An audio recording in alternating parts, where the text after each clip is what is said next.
ወይዘሮ ሚላት ልጅ አይደለችም ብትልም ግን ደግሞ በአያቷና በአባቷ የተረጋገጠ ልጃቸው እንደሆነች ነው የተነገራት።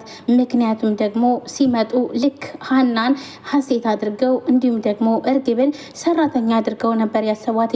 ዛሬም ተደግሟል። ከዚህም በፊት አባቷ ሲመጣ እናም ያው ሀሴት ሀና እንደሆነች እና እንዲሁም ደግሞ እርግብ የቤት ሰራተኛዋ ሀና እንደሆነች ነበር ያወቀው።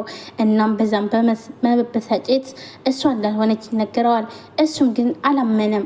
ግን ደግሞ ሀና ልጁ እንደሆነች ነው የሚያውቀው። ዛሬም ይሄ ነገር ተደግመዋል። የሀና አያት ወይም ደግሞ የወይዘሮ ሜላት እናት መታለች።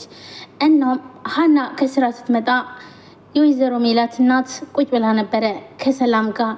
እናም ልክ ሰላም ስትላቸው ተጎንብሳ ጉልበት ስትስም ወያ ሴትዬ የድሮ ነገርሽ እኮ አልለቀቀሽም፣ እንደ ድሮ ድንቡሽቡሽ እንዳልሽነሽ ልጄ ብላ እንቅ አድርጋ እቅፍ አድርጋ ስትስማትም ነበረ።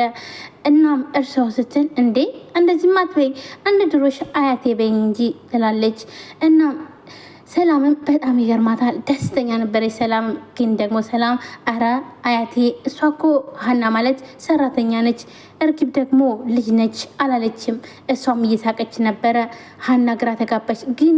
ግን እኮ እያለች ልትናገራለች እና ግን ደግሞ ሀናም አያቴ ማለት ጀመረች። በጣም ደስ አላት።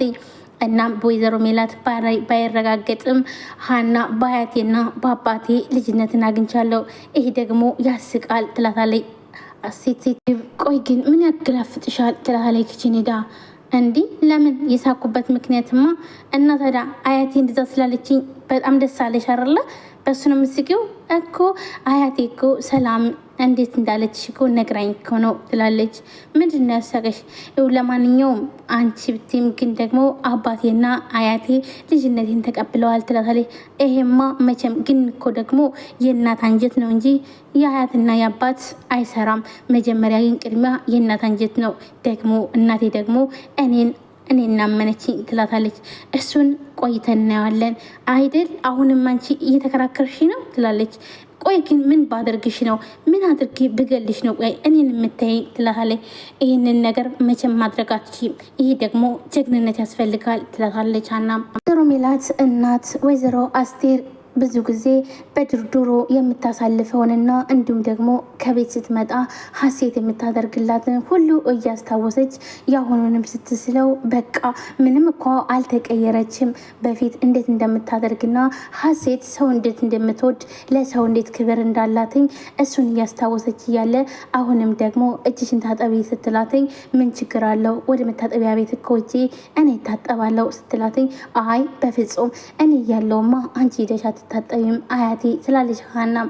እናም ይህንን እያሰበች ዶሮ ደግሞ ሀሴት በልጅነቷ የምትላትን እያስታወሰች የሰው ልጅ እንዴት አድርገው ቢያሳድጓት ነው በጣም ይገርማል፣ እንዴት አይነት ልጅ ነች እያለች እየተገረመችም ነበረ። እናም ወደ መኝታ ቤት ከሰላም ጋር ይሄዳሉ። ወደ መኝታ ቤት ሰላም ጋር ሲሄዱ ግን ሀሴት ወይም ደግሞ ሀሴት ነኝ ብላ የመጣችው ወይንም እርግብ አልጋ ላይ ቁጭ ብላ ነበረ። እንዴ ቆይ ግን ሜላት ይህን ያክል ምን ብታበሻቅጥሽ ነው እንደዚህ እዚህ ጋር መተሽ ቁጫቸው? ደግሞ ጭራሽ ደግሞ ማጭበርበርሽም ሳያንስና እንዲሁም ደግሞ ዝም ብላ ስለተቀበለችሽ ሜላት አሁን ደግሞ ምን አይነት ስርዓት ማጣት ነው? እንደዚህ ሰራተኛ ቦታውን አያውቅም። እንዴት እንደዚህ አልጋ ላይ ትሆኛለሽ? ማለት ምን እያልሽ ነው አያቴ? አልገባኝም ትላለች። ምንድን ነው? አረ እንደሱ አይደለም አያቴ እንደሱ አይደለም ትላለች ሰላም። ያው እንግዲህ እኛ በቴሌቪዥን ሀሴት ነኝ ብላ የመጣችው እኮ እሷ ነች፣ ሀና ደግሞ ሰራተኛችን ነች ትላለች። አስቴርም ይህንን በፍጹም መቀበል አልቻለችም። ምክንያቱም ደግሞ ሀና ትክክለኛ ልጅ እንደሆነችም ስላወቀች። ደግሞ ምንድን ነው የምትሉት? እባካችሁን አታወዛግቡኝ። ምንድን ነው የቱ ጋር ነው እውነቱ ትላለች። እውነቱማ እንግዲህ በምርመራ ነው የሚታወቀው። ይኸው ሁለቱም ልጅ ነን ብለው መጥተዋል እና እኛም ምርመራውን እየጠበቅን ነው ትላለች ሰላም። ኧረ ወደዛ ብላ በጣም ብስጭት ትላለች። እናም ጥላት ትሄዳለች። ምክንያቱም ደግሞ እርግብን በፍጹም አልተቀበለቻትም። ሀናም በጣም ደስ ይላታል ይሄን ነገር ስታይ በአያቷ መቀበልና እንዲሁም ደግሞ አባቷ ስለተቀበላት በጣም ደስ ብሏታል። ሲቀጥል ደግሞ እናቷ ደግሞ የምታምንበት ደግሞ የዲኤንኤን ምርመራ ሲመጣ እናትነቷን ታምናለች ብላም ተስፋ አድርጋለች። ወይዘሮ ሜላትም አሁንም ቢሆን ጸባይ የተቀያየረ ነው፣ በጣም ተቀያየረች። እናም ክችኑና ሀና ጋር ትሄዳለች። እሺ እስካሁን ድረስ የት ነበርሽ?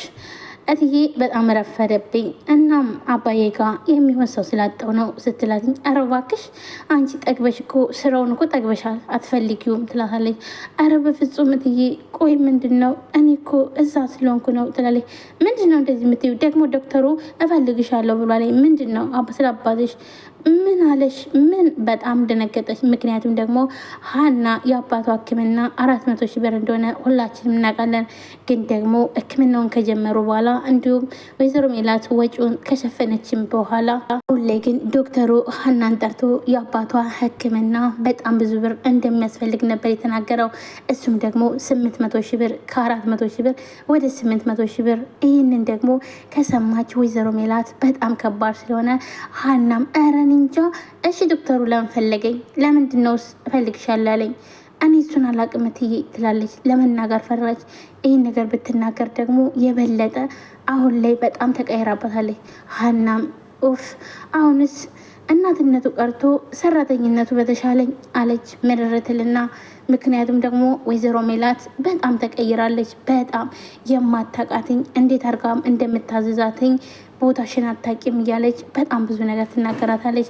ሀና ደግሞ በተፈጥሮዋም ደንጋጣ ስለሆነች እሷ እንደዚህ ስትናገር ደግሞ በጣም ነው ቆይ ግን እንዴት ነው የምትሆነው? ቆይ እንዴት እንደዚህ ተቀየረች? ሰው እንዴት እንደዚህ ይቀየራል? ብላ ሀናም በጣም አሰበች። አሲር ነበረ እና አሲርን አገኘችው። ሀና ከፍቷታል። ቆይ ግን እኔ ግን መቼ ነው ደስተኛው የምስቀው? መቼ ነው የምደሰተው? ትለዋለች። ሀኒቾ ምን ተፈጥሮ ነው? ቆይ ምንድን ነው? ያኔ የማላውቀው ነገር አለ አሲር ምን የማይሆን ነገር አለ? እኔ መቼ ደስተኛው ቃለው እያለች ፈጣሪያን መመር አሁንማ ፈጣሪም ትቶኛል፣ እንደሱማ አይባልም። ሀና ምንድን ነው ቆይ ግን ይላታል። ስለ አባዬ ሕክምና ነው። ምን ሆነ ታዲያ? እየታከሟል እንዴ እኮ እና ታዲያ እና አባዬ ሕክምና ያው ብዙ ብር ያስፈልገዋል እኮ እና ታዲያ እየታከሙ ነው አይደለም አሲር፣ በቃ ከዛም በላይ ብር ያስፈልጋል። ምን ይህ ደግሞ ምን ማለት ነው ይላል አሲርም። አዎ አባዬ 400 ሺህ ብር ነበረ እስከ ዛሬ ድረስ የምናውቀውና እንዲሁም ደግሞ አሰሬ ሊሸፍንልኝ አለችውም ያን ነበረ። ማለትም እኔ 200 ሺህ ብሩን ከከፈልኩኝ እሷ ደግሞ 200 ሺህ ብሩን ልትከፍልኝ ነበር።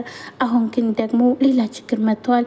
ቆይ ምንድን የተፈጠረው? ሀንቹ ለምን አትነግረኝም? ይላል አሲርም በጣም ግራ ይጋባል።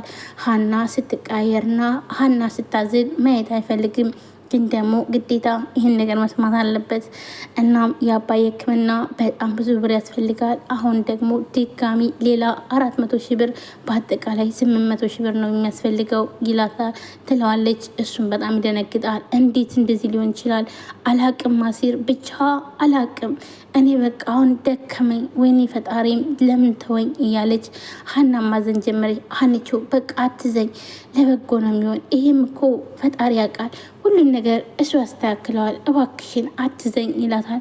በቃ ፈጣሪን ግን ምን ባረገው ነው እያለች እያማረረች እያለ በቃ ለማንኛውም እሱ ያውቃል፣ አንድ ነገር በቃ የሚቀየር ነገር ይኖራል ይላታል። እናም እሺ ብላ ትሄዳለች ወደ ስራ። ለአሲር ትደውለታለች። ለአሲር ስትደውል አባቷን ጠዋት በስርዓት ስላልነገረቻቸው አሲር እንዴት ነው አባዬ? ምን ነው አንቺ 10 የደወልሽ? ምን ነው ናፈኩሽ እንዴ ይላታል። እንደ አሲር ለምን አትናፍቀኝም ትለዋለች።